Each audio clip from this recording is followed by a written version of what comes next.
dalam perjalanan kita memahami konseling lintas budaya di dunia yang semakin terhubung ini. Kita sering berinteraksi dengan individu dari berbagai latar belakang. Namun, tahukah Anda bahwa perbedaan budaya bisa menjadi tantangan sekaligus kekayaan, terutama dalam konteks konseling. Maka dari ini, kami akan membuat video yang akan membahas konsep dasar konseling lintas budaya, kebudayaan mempengaruhi konseling, serta hubungan dengan sistem pendidikan. Selamat siang, Rahil. Terima kasih sudah datang hari ini. Bagaimana perasaanmu? Siang, Pak. Biasa saja. Biasa saja. Itu bisa berarti banyak hal, Rahil. Apakah ada sesuatu yang ingin kamu sampaikan atau bagikan pada diskusi hari ini? Saya bingung, Pak. Keluarga saya ingin saya mengambil jurusan tertentu, tapi adik saya tidak di sana. Mereka bilang itu demi masa depan, tapi saya merasa tertekan. Saya mengerti, ini tentang ekspektasi keluarga dan keinginan pribadinya. Dalam budaya kita, terkadang nilai-nilai kolektif memang sangat kuat. Bisakah kamu ceritakan lebih banyak tentang bagaimana keluargamu melihat masa depanmu dan jurusan ini? Mereka selalu menekankan pentingnya stabilitas dan kehormatan keluarga. Jurusan ini dianggap paling menjanjikan untuk itu, tapi saya suka seni, Pak. Itu tidak dihargai sama sekali. Perbedaan nilai individu dan kolektif. Pak Adi, saya perhatikan Rahil awalnya sangat tertutup. Apakah karena dia belum nyaman atau ada hal lain? Itu pertanyaan bagus ya. Dalam konseling lintas budaya, kita harus sangat peka terhadap komunikasi nonverbal dan bahkan cara seorang mengekspresikan perasaannya. Terkadang apa yang kita anggap terbuka dalam budaya kita mungkin berbeda di budaya lain. Ingat konsep kebudayaan sebagai sistem tingkah laku dan sistem gagasan. Perilaku Rahil adalah manifestasi dari nilai-nilai yang ia internalisasikan dari budayanya. Jadi kita tidak bisa langsung berasumsi sama seperti klien dari budaya kita sendiri. Tepat sekali. Kita perlu melepaskan prasangka memahami keragaman dan mengembangkan keterampilan yang responsif terhadap konteks budaya.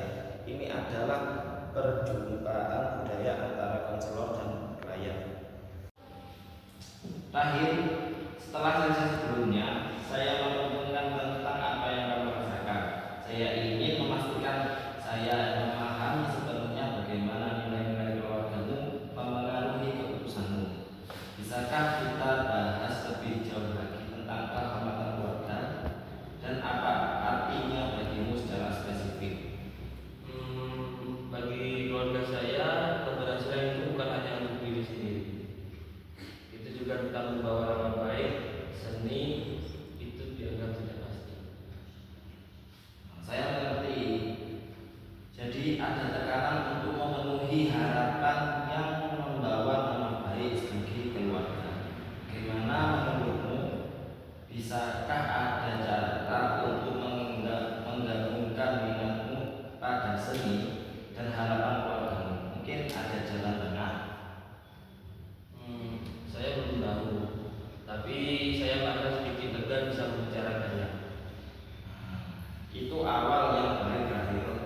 Tujuan kita adalah menemukan solusi yang sesuai dengan dirimu dan juga menghargai nilai-nilai penting dalam hidupmu, termasuk kehormatan keluargamu. Kita akan mencari tahu bagaimana kamu bisa menemukan kebahagiaanmu dan memenuhi potensimu dalam kerangka budaya. Pak Adi, tadi Bapak berhasil membuat Rahil lebih terbuka. Apa kunci utamanya? Kunci utamanya adalah kita melakukan pendekatan secara kontekstual atau emik. Ya, Kita harus menolak asumsi universal dan memahami bahwa setiap budaya memiliki konsep, mulai dari perbedaan bahasa, komunikasi, nonverbal sehingga stereotip, prasangka, dan rasisme. Tapi dengan kesadaran diri, kesadaran budaya, sensitif sosial, dan menghargai terhadap keberagaman individu, kita bisa menjembatani perbedaan itu. Jadi bukan hanya tentang teknik konseling, tapi juga tentang diri kita sebagai konselor. Tepat sekali. Kita harus mengembangkan teknik konseling yang menjembatani perbedaan budaya. Pendidikan dan kebudayaan itu saling terkait. Pendidikan mentransfer nilai-nilai budaya, sedangkan budaya mempengaruhi sistem pendidikan. Sama halnya dalam konseling, kita harus terus belajar dan beradaptasi. Setelah melakukan sesi konseling tadi, dapat disimpulkan bahwa konseling lintas budaya adalah sebuah perjalanan, sebuah proses yang melibatkan konselor dan klien dari latar belakang yang berbeda. Ini bukan hanya tentang memahami masalah klien, tetapi juga memahami dunia mereka yang dibentuk oleh budaya.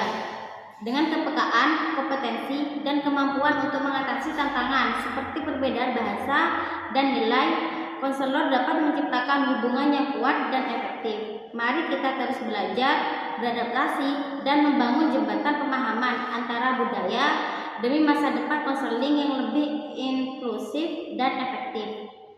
Sekian, terima kasih dari video kami.